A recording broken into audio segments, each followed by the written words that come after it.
मैं तोता, हरे रंग का मैं तोता, मेरी किस्मत और ये मीठा अमरूद, इसे तो मैं किसी आरामदेह जगह पर बैठकर ही खाऊंगा। वहाँ वहाँ ऊंचे पेड़ पर बैठकर खाता हूँ मैं ये मीठा मीठा अमरूद। ऐसा सोचते हुए मिट्ठू अपना पका हुआ अमरूद लेकर ऊंचे पेड़ पर चला जाता है। ऐसी स्वादिष्ट चीज खाने से पहले मुझे प्रार्थना करना होगी ताकि दोबारा भी मुझे ऐसा ही अमरूद मिल सके। मिट्ठू अमरूद अपने सामने रखकर आंखें बंद करके प्रार्थना करने लगता है। पीछे से भूखी गोरी कव्वी आती है और चुपके से मिट्ठू का अमरूद उठाकर भागती है। रुको रुको गोरी की बच्ची, ये अमरूद मेरा है, रुको।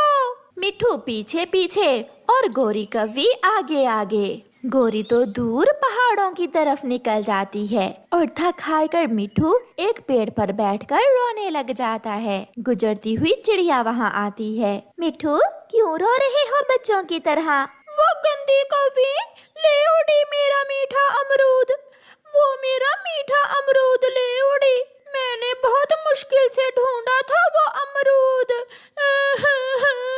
अब चुप कर जाओ मिट्ठू, वो अमरूद तो अब तक गोरी कव्वी ने खा लिया होगा।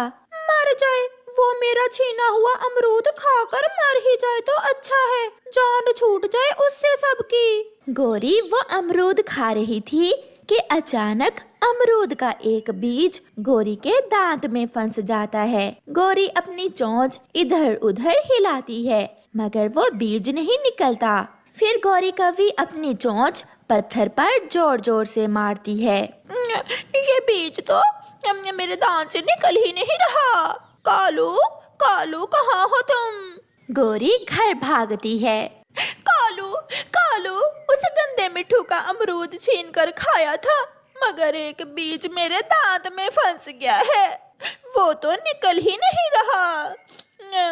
तुम कोशिश करो कालू, मेरे सारे मुंह में दर्द होने लगी है। अगर मेरे साथ मिलकर खाती तो ऐसे ना होता। फिर कालू कौवा वो बीज निकालने की पूरी कोशिश करता है मगर नाकाम रहता है।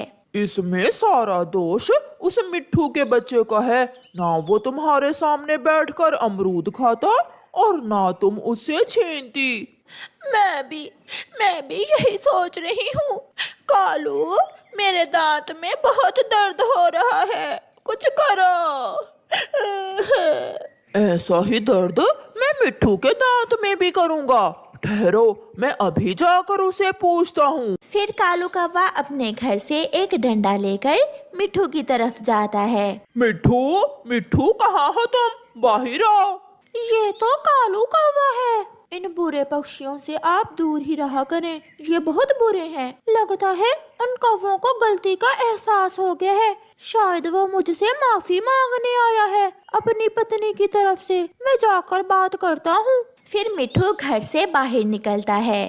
तेरी ऐसी की तैसी। ऐसा कहते हुए कालू कौवा मिट्ठू को मारने लगता है। बचाओ बचाओ, कोई मुझे कालू कौवे से बचाओ। शोर सुनकर मिट्ठू की पत्नी हरियाली भी घर से बाहर आ जाती है। चिड़िया और कबूतर भी वहाँ आ जाते हैं। छोड़ो छोड़ो, मिट्ठू को छोड़ो। फिर कालू कौवा मिट्ठू को छोड़ देता है। हुआ क्या है, आप दोनों क्यों लड़ रहे हैं? लड़ कब रहे हैं? ये मार रहा है मुझे और मुझे तो मालूम ही नहीं कि ये मुझे क्यों मार रहा है। आप इसी से पूछ ले कि ये मुझे क्यों मार रहा है। मेरी पत्नी के दांत में दर्द है।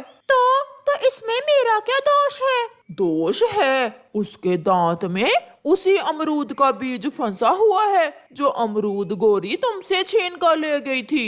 ना तुम सामने पेड़ पर बैठकर अमरूद खाते और ना मेरी पत्नी के दांत में अमरूद का बीज फंसता।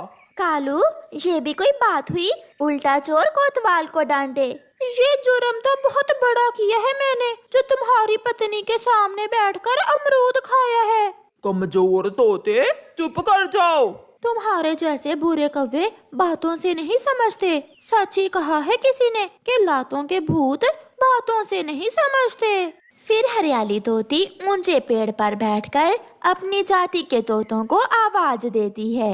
देखते ही देखते आसमान नीले से हरा हो जाता है और वहाँ तोते ही तोते जमा हो जाते हैं। मारो इसे मारो, इस बुरे कौवे ने मेरे पति को बहुत मारा है। चिड़िया बचा लो मुझे, चिड़िया बचा लो मुझे। तुम्हारा पिटना बहुत जरूरी है कालू कौवे। फिर वो तोते मिलकर अपनी तेज चोंचे मार मार कर कालू कौवे का बुरा हाल कर देते हैं। कालू कौवा रोता हुआ घर जाता है। कालू जी क्या हुआ, तुम रो क्यों रहे हो? गोरी मेरे दांत में भी दर्द है, बहुत मारा है उन हरे तोतों ने मिलकर मुझे, बहुत मारा है।